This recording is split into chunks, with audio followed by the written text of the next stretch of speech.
MCN news కి స్వాగతం. ముందుగా ముఖ్యాంశాలు. కర్ణాటకలో శిక్షణ పొందిన ఏనుగులను ఈ ప్రాంతానికి తీసుకొచ్చి అడవి ఏనుగులకు కట్టడి చేసేందుకు చర్యలు తీసుకునే ఆలోచన చేస్తున్నట్లు పలమనేరు ఎమ్మెల్యే అమర్నాథ్ రెడ్డి పేర్కొన్నారు.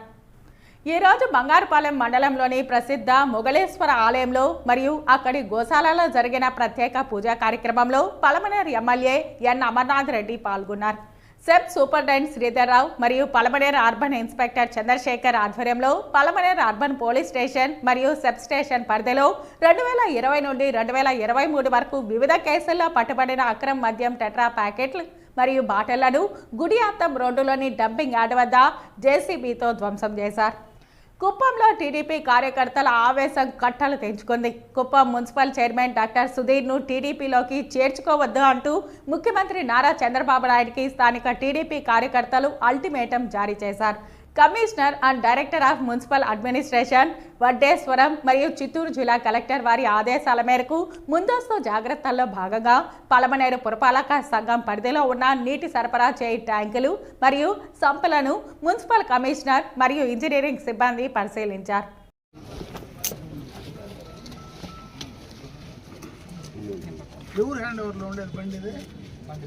కర్ణాటకలో శిక్షణ పొందిన ఏనుగులను ఈ ప్రాంతానికి తీసుకొచ్చి అటవీ ఏనుగులను కట్టడి చేసేందుకు చర్యలు తీసుకునే ఆలోచన చేస్తున్నట్లు పలమనేరు ఎమ్మెల్యే అమర్నాథ్ రెడ్డి పేర్కొన్నారు. పలమనేరు పట్టణంలోని ఆయన కార్యాలయంలో గురువారం ఏనుగుల దాడులను కట్టడి చేసేందుకు అటవీ శాఖ ఏర్పాటు చేసిన rapid response team elephant drive వాహనాన్ని district forest officer Chaitanya Kumar రెడ్డితో కలిసి ఆయన ప్రారంభించారు. ఈ సందర్భంగా పెద్ద పంజాని మండలం పెద్ద కాపల్లి పంచాయతీ జిట్టంవారిపల్లికి చెందిన గంగయ్య ఏనుగుల దాడిలో గతంలో మృతి చెందగా ఆయన భార్య మునిలక్ష్మమ్మకు 5 లక్షల రూపాయల నష్టపరిహారం చెక్కును ఆయన చేతుల మీదుగా అందించారు. తదనంతరం ఆయన మాట్లాడారు.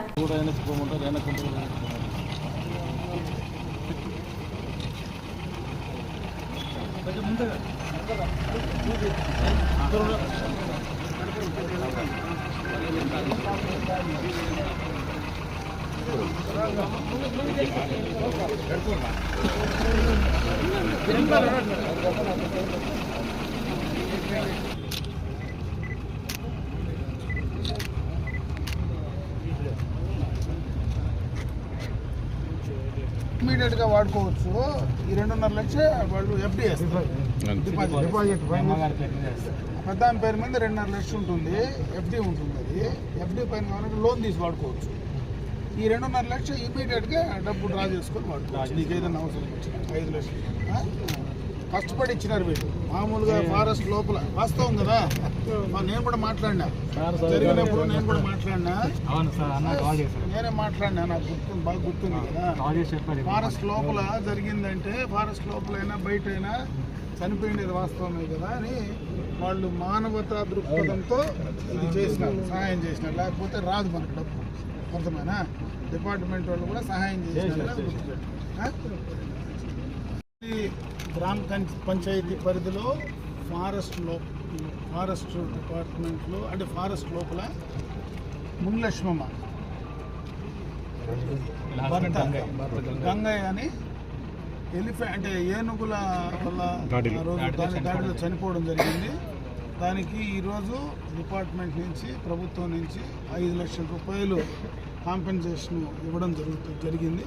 దాంట్లో 2.5 లక్షల రూపాయలు ఇమీడియట్గా వాడుకోవడానికి అవకాశం ఉంది. మిగిలిన 2.5 లక్షలు ఆయన భార్య మునిలక్ష్మమ్మ పేరుతో ఫిక్స్డ్ డిపాజిట్ ఉంటుంది. అవి రెండూ కూడా కలిపి ప్రభుత్వ పరంగా ఈరోజు డిఎఫ్ఓ గారు కానీ వారి సిబ్బంది దానికి వాళ్ళకు జరిగినటువంటి నష్టానికి పరిహారంగా, అంటే ప్రాణం తీసుకురాలేం కానీ దానికి నష్టపరిహారంగా ఈరోజు డబ్బులు ప్రభుత్వం నుంచి ఇవ్వడం నిజంగా కొంతవరకు ఆ కుటుంబాన్ని ఆదుకునేటువంటి పరిస్థితి జరిగిందని తెలియజేస్తారు. వెహికల్ ర్యాపిడ్ రెస్పాన్స్ టీమ్స్ అని చెప్పేసి ఇది ఎలిఫెంట్ డ్రైవ్ కోసం వాడతారు. ఎప్పుడైనా ఎలిఫెంట్ ఇష్యూస్ వచ్చినప్పుడు ఇమీడియట్గా రెస్పాండ్ అవ్వడానికి మనము ఇక్కడ స్ట్రైకింగ్ ఫోర్స్ ఎలిఫెంట్ క్యాంప్స్ ఉన్నాయి, ఎలిఫెంట్ బేస్ క్యాంప్స్ ఉన్నాయి. వాళ్ళందరూ ఇమీడియట్గా తీసుకెళ్ళడం తర్వాత వీటి కోసం వాడతాము. ఆ ర్యాపిడ్ రెస్పాన్స్ టీమ్స్ కోసం ఈరోజు వెహికల్ ఎమ్మెల్యే గారి చేతుల మీదుగా మనం ఇనాగ్రేట్ చేయడం. ప్రధానంగా పలమనేరు నియోజకవర్గంలో ఏనుగుల వల్ల తీవ్రమైనటువంటి నష్టం జరుగుతూ ఉంది. అంటే గతం నుంచి కూడా చాలా సందర్భాల్లో ప్రభుత్వం కానీ అధికారులు కానీ రకరకాలైనటువంటి స్టెప్స్ గతంలో తీసుకోవడం జరుగుతూ ఉంది. అయినా కూడా ఏనుగులు కంట్రోల్ చేసేటువంటి పరిస్థితి లేకుండా గ్రామాల్లో వ్యవసాయం చేసుకునేటువంటి రైతులు ఎవరైతే ఉన్నారో పంట నష్టం కావచ్చు, బోర్ల నష్టం కావచ్చు, ప్రాణ నష్టం కావచ్చు, ఎక్కువ నష్టం ఈ నియోజకవర్గంలోనే జరుగుతూ ఉంది. ఇదివరకే ట్రెంచులు కొట్టాం, అదేవిధంగా దానికి సోలార్ ఫెన్సింగ్ చేసినాం. ఈరోజు హ్యాంగింగ్ ఫెన్సింగ్ కూడా కొంతవరకు వేయడం జరుగుతూ ఉంది. వీటి వల్ల కంట్రోల్ కానటువంటి పరిస్థితి, ఎందుకంటే ఏనుగులు మనుషుల కంటే ఎక్కువ తెలివిగా ప్రవర్తించేటువంటి పరిస్థితి ఉంది కాబట్టి కంట్రోల్ అయ్యే పరిస్థితి కనపడడం లే. దానికి ఈరోజు డిఎఫ్ఓ గారు కానీ వాళ్ళ డిపార్ట్మెంట్ కానీ ఒక సొల్యూషన్ కూడా ఈరోజు తీసుకురావడం జరిగింది. దాన్ని ఏదైతే ఈ ప్రాంతంలో కర్ణాటక నుంచి ట్రైన్డ్ ఎలిఫెంట్స్ను తీసుకొచ్చి ఇక్కడ ఏవైతే మనకు వైల్డ్ ఎలిఫెంట్స్ ఉన్నాయో, మదర్ ఏనుగులు ఏవైతే ఉన్నాయో వాటి ద్వారా కంట్రోల్ చేస్తే కొంతవరకు ఈ ప్రాంతంలో ఉండేటువంటి పంట నష్టం జరగకుండా పోవడానికి ఒక అవకాశం ఉంటుందని చెప్పి డిఎఫ్ఓ గారు కూడా చెప్పడం జరుగుతూ ఉంది. దీనికి సంబంధించి ఈ రాష్ట్ర ప్రభుత్వం నుంచి పక్కన ఉన్నటువంటి కర్ణాటక రాష్ట్రంలో ఈ ట్రైన్డ్ ఎలిఫెంట్స్ ఉన్నాయి, అక్కడి నుంచి ఈ ప్రభుత్వం నుంచి రిక్విజిషన్ ఇస్తే వాళ్ళు ఒప్పుకుంటే వాటిని పలమనేరుకు తీసుకొస్తే ఇక్కడ మనకి ఏదైతే హైవే ఉందో ఇక్కడ ఆ ఎలిఫెంట్స్ ఇక్కడ పెట్టగలిగితే ఒక పక్క టూరిజము డెవలప్ అవుతుంది, ఇంకొక పక్క రైతులకు సంబంధించినటువంటి పంటలు నష్టం కాకుండా నివారణ చేసేదానికి అవకాశాలు ఉంటాయి. కాబట్టి ఆ రెండిటిపైన ఈరోజు ఫోకస్ పెట్టాలనేటువంటి నిర్ణయం కూడా ఇటు వాళ్ళ ఆలోచన. అదేవిధంగా మన రైతుల కోసం అది చేస్తే బాగుంటుందని అందరం కూడా అనుకుంటున్నాం. కాబట్టి త్వరలోనే దాని కార్యాచరణ తీసుకురావడానికి ఒక అవకాశం ఉంది. ఎందుకంటే ఈరోజు మనకు ఏదైతే ఎక్స్ప్రెస్ వే వస్తూ ఉందో, ఎన్హెచ్ ఉంది, ఎన్హెచ్ఏఐ, NH4 ఉంది, ఎక్స్ప్రెస్ వే వస్తూ ఉంది. ఎక్స్ప్రెస్ వే ద్వారా దాదాపు నాకు తెలిసి 65 హెక్టార్లు దాదాపు ల్యాండ్ మరి వాళ్ళకి ఇవ్వడం జరిగింది. దానికి వచ్చినటువంటి కాంపెన్సేషన్ కూడా మన దగ్గర దాదాపు 18 కోట్ల రూపాయలు ఉంది. దాన్ని స్టేట్ గవర్నమెంట్లో ఉంది. దాన్ని తీసుకొచ్చి ఈ పలమనేరులోనే వాడుకోగలిగితే రెండు రకాల బెనిఫిట్లు, రైతాంగానికి కానీ టూరిజం కానీ రెండు కూడా బెనిఫిట్లు ఉంటాయనేటువంటి మంచి ఆలోచన కూడా చెప్పడం జరిగింది. దీన్ని పూర్తి స్థాయిలో తీసుకురావడానికి నా వంతు నేను ముఖ్యమంత్రి గారి దృష్టికి కానీ, అదేవిధంగా ఉప ముఖ్యమంత్రి ఎవరైతే పవన్ కళ్యాణ్ గారు ఈరోజు ఫారెస్ట్ మినిస్టర్గా ఉన్నారో ఆయన నోటీసుకు కూడా తీసుకెళ్ళి దాన్ని కర్ణాటక ప్రభుత్వానికి దాన్ని ఫాలోఅప్ చేసేటువంటి కార్యక్రమాన్ని తీసుకోవాలనేటువంటి ఆలోచన కూడా చేసాం. త్వరలో దానికి కార్యాచరణ చేసి పూర్తి స్థాయిలో చేయడానికి తప్పకుండా ప్రయత్నం చేస్తున్నామని చెప్పి తెలియజేస్తున్నాం. దీని ద్వారా ఈ నియోజకవర్గంలో ఉండేటువంటి రైతాంగానికి కొంతమేర ఏనుగుల వల్ల నష్టం, అటు ప్రాణ నష్టం కానీ ఇటు ఆస్తి నష్టం కానీ జరగకుండా నివారించేదానికి ఒక అవకాశం ఉంటుందని చెప్పి తెలియజేస్తున్నాం.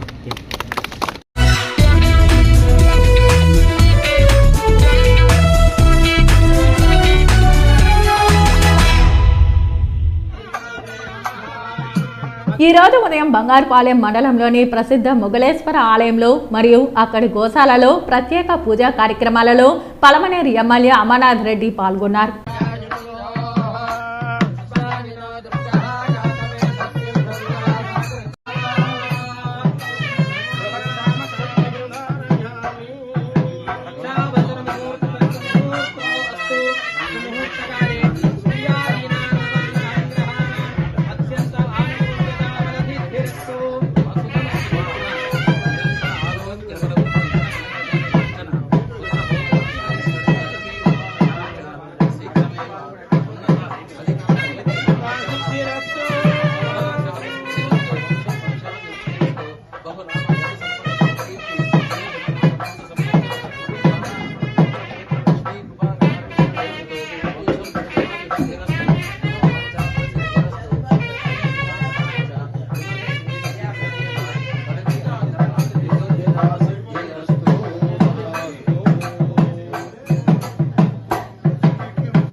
సెప్ సూపరింటెండెంట్ శ్రీధర్ రావు మరియు పలమనేరు అర్బన్ ఇన్స్పెక్టర్ చంద్రశేఖర్ ఆధ్వర్యంలో పలమనేరు అర్బన్ పోలీస్ స్టేషన్ మరియు సబ్ స్టేషన్ పరిధిలో 2020 నుండి 2023 వరకు వివిధ కేసుల్లో పట్టుబడిన అక్రమ మద్యం టెట్రా ప్యాకెట్స్ మరియు బాటిళ్లను గుడియత్తం రోడ్డులోని డంపింగ్ యార్డ్ వద్ద జేసీబీలతో ధ్వంసం చేశారు. పట్టుబడిన మద్యం విలువ పొలమనేరు స్టేషన్ పరిధిలో 700 లీటర్లకు గాను 1,33,000 రూపాయలుగా ఉండగా సబ్ స్టేషన్ పరిధిలో 2,575 లీటర్లకు 17,98,800 రూపాయలు ఉన్నట్లు సూపరింటెండెంట్ శ్రీధర్రావు తెలిపారు. ఎవరైనా అక్రమ మద్యం నాటుసారా కేసుల్లో పట్టుబడితే కఠిన శిక్షలు ఉంటాయని అన్నారు.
బాటిల్ తొక్కేమను ఫస్ట్ కొట్టేసి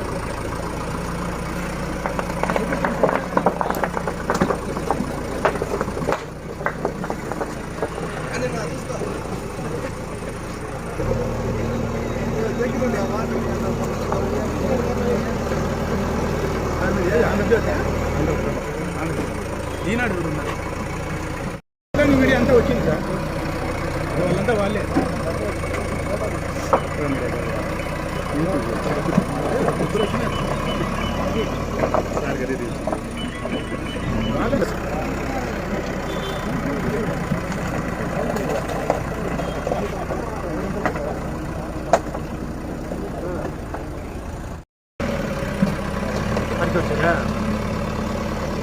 కొడతాడు దాంతో కొడతాడు నన్ను తెంగుతాడు దగ్గర ఉంటే ఇంటికి వస్తుంది.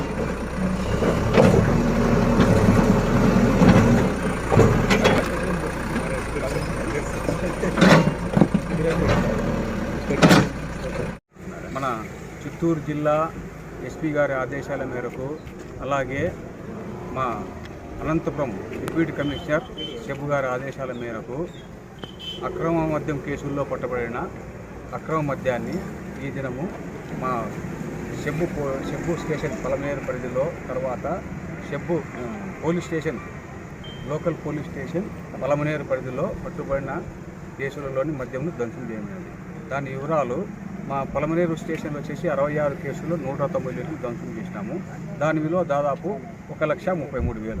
అలాగే మన పోలీస్ స్టేషన్ పరిధిలో ధ్వంసం చేయబడిన కేసులు వచ్చేసి 82 కేసులలో లీటర్లు వచ్చేసి 2,570 లీటర్లు. దాని వర్త్ వచ్చేసి 17,98,800 రూపాయలు దాదాపు. కాబట్టి అలాగే ఈ జిల్లాలో ప్రతి జిల్లాలో కూడా మన ఎస్పీ గారు ఆదేశాలు ఇచ్చారు. అలాగే మా డీసీ గారు కూడా కర్నూలు అనంతపురం డీసీ గారు ఆదేశాలు ఇచ్చారు ధ్వంసం చేయమని. ఈ కార్యక్రమం ఇది ఒక 4-5 రోజులు కొనసాగుతుంది. అలాగే నేను దీని ఇంత పత్రికాముఖంగా నేను తెలియనుగా ఈ అక్రమ మద్యంలో కానీ తర్వాత నాటుసారా కానీ ఇతర రాష్ట్రం తరలిస్తే మద్యం మేము కఠిన చర్యలు తీసుకుంటాము. అలాగే ఇప్పుడు గవర్నమెంట్ మారిన దృష్ట్యా ఇంకా మా మీద ఎక్కువగా పని ఒత్తిడి పెరిగింది కాబట్టి మేము దాని నుంచి ఖచ్చితంగా కఠిన చర్యలు తీసుకుంటాము. కాబట్టి మీరు కూడా మీకు తెలిసిన ఏదైనా కానీ ఈ అక్రమ మద్యం కానీ ఈ కర్ణాటక మద్యం కానీ ఈ నాటుసారా కానీ మీకు ఏమైనా సమాచారం తెలిస్తే మాకు తెలియవలసిందిగా ముందు కూడా మేము చెప్పగలం. Thank you.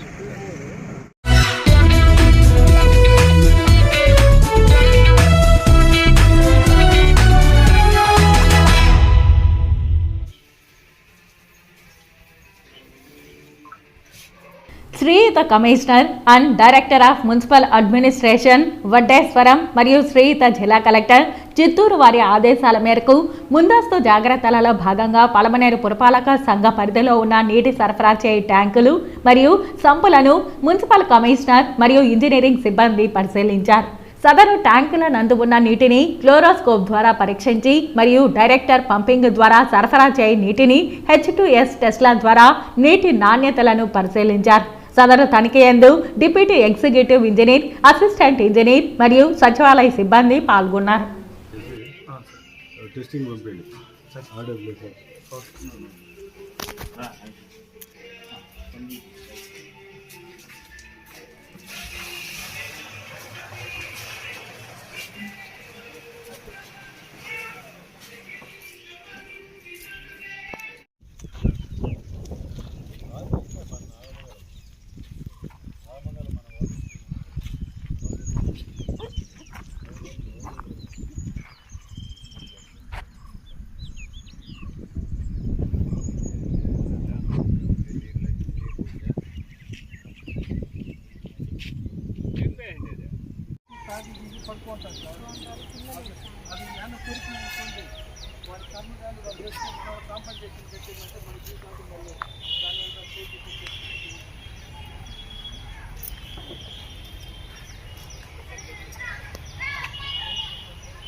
ఈరోజు వ్యక్తులు వచ్చి చేరుతున్నారు. తెలుగుదేశం పార్టీ ఈ రోజు అట్లాంటి దానికంట తావీయకుండా Kuppam municipal chairman doctor Sudhir ను టీడీపీలోకి చేర్చుకోవద్దు అంటూ ముఖ్యమంత్రి నారా చంద్రబాబు నాయుడుకి స్థానిక టీడీపీ కార్యకర్తలు అల్టిమేటం జారీ చేశారు. ప్రస్తుతం టీడీపీలో చేరేందుకు కుప్పం మున్సిపల్ చైర్మన్ పలువురు కౌన్సిలర్లు అమరావతికి చేరుకున్నారు. మున్సిపల్ చైర్మన్ డాక్టర్ సుధీర్ కు చెందిన ఆసుపత్రిపై రాళ్లతో దాడి చేశారు. టీడీపీ కార్యకర్తల దాడిలో అద్దాలు పగిలాయి. విధంగా మాకు వస్తున్న వార్తలు మాత్రమే, మీడియా ముఖ్యంగా వచ్చిన వార్తలు పొద్దున్న నుంచి మేము చూస్తున్నాము.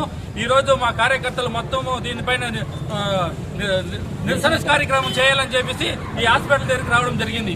చాలా మంది ఈ రోజు వ్యక్తులు వచ్చి చేరుతున్నారు. తెలుగుదేశం పార్టీ ఈ రోజు అట్లాంటి దానికంట తావీయకుండా తెలుగుదేశం పార్టీ సుధీర్ ఎట్లొచ్చాడో వాడిని అట్లే రిటర్న్ పంపించి ఇక్కడ తెలుగుదేశం పార్టీ కార్యకర్తల ఆత్మగౌరవం అంట చంద్రబాబు గారు కాపాడాలనే ఉద్దేశంతో మేము ఇక్కడికి వచ్చి నిరసన కార్యక్రమం చేస్తుంది. అతను 5 సంవత్సరాల్లో మా కార్యకర్తల పైన దాడి చేసినాడు, ఇక్కడ జైల్లో పెట్టించినాడు.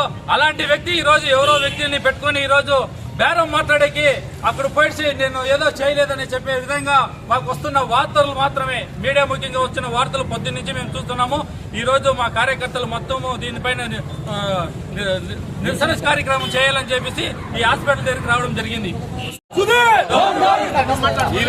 ఈ రోజు ఏ సుధీర్ డాక్టర్ అయితే చంద్రబాబు నాయుడు కుప్పంపై అభివృద్ధి ఏమీ చేయలేదని చెప్పేసి అవన్నీ మాట్లాడిన వ్యక్తి ఈ రోజు ఎలా పోయి చేరుతాడు? దీనిపైన తీవ్రంగా మేము టీడీపీ నాయకులు అందరూ ఖండిస్తున్నాం.